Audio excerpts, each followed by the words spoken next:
कहिएला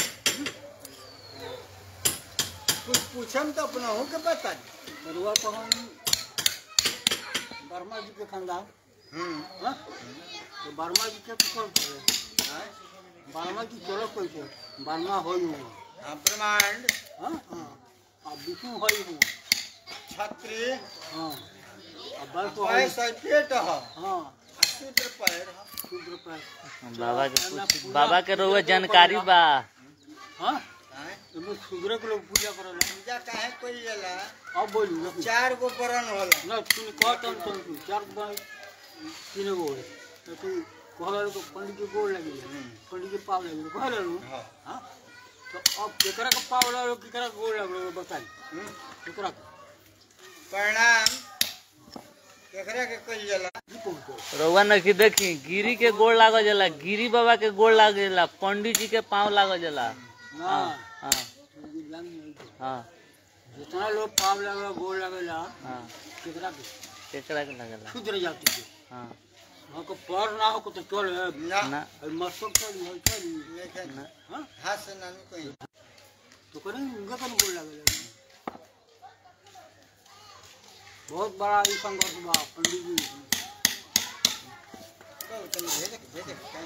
बाबा हम बहुत साधु संत महात्मा के देखनी, लेकिन रउआ ऐसा महात्मा के अभी ना देखनी जो झूठ बोल के आवल फलना जगह जग बा चिन्ना जगह जग बा। वो आदमी के रउआ का संदेश देता नहीं कि झूठ मांग के झूठ बोल के पैसा ले जाला लोग आ दुरुपयोग कर ला। रउआ एकदम हकीकत कहता नहीं तो रउआ को हमरा हां कहल बा कि जिसका जैसी भावना हरि मूरख देखे तुम कैसी जावना या दिन तास।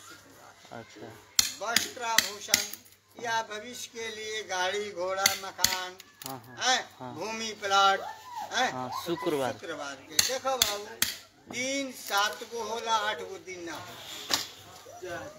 जान लो।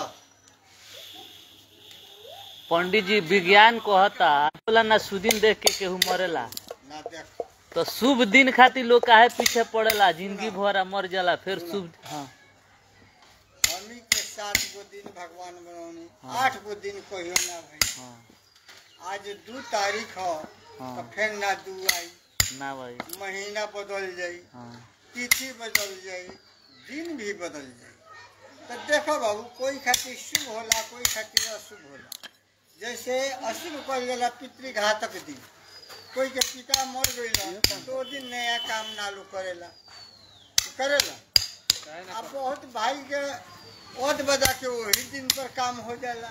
हमनियों के माने बाबजी मर गनी तो हमनियों का अभी वो दिन के करे नहीं सन कोनो शुभ काम तो कोनो हमनी के घाटा नहीं खे। तो वह बतिया बा तो कोई खातिर बगन पंथ होला आ कोई खातिर बैर हो जाला दर्द पीड़ा उपटा देला।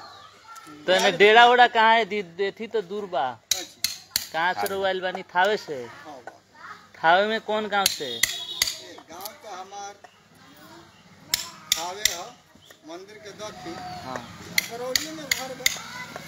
अच्छा बरौली में ही बरौली अभी तक किन के आ गए लो ठीक है अल्लाह लोग के मोहम्मद के अच्छा अच्छा उत्तर हाँ हाँ हाँ ठीक बा।